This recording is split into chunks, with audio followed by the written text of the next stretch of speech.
গেমে এরকম হ্যাকার আসলে আর গেমই খেলতে মনে চায় না।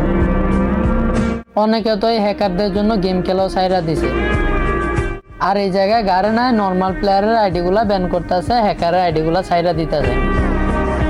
অনেক নর্মাল প্লেয়ারের আইডিগুলা কিন্তু গারেনায় ব্যান করছে, অথচ হ্যাকারের আইডিগুলা দেখতেছি কোনো কিছুই করতেছে না গারেনা। গারেনা থাইকো তুমি তোমার হ্যাকার নিয়ে, যখন আমরা নর্মাল প্লেয়ারগুলা চলে যাবো তখন বুঝতে পারবা।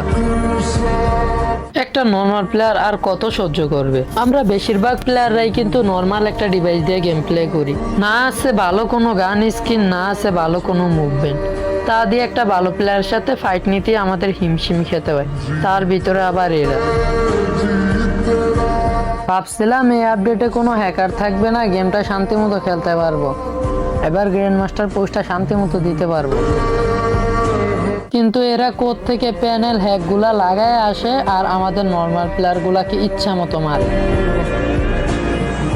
তো এই হ্যাকারের খেলাটা দেখো, এরকম হ্যাকার কিন্তু অনেকদিন পরে আসছে।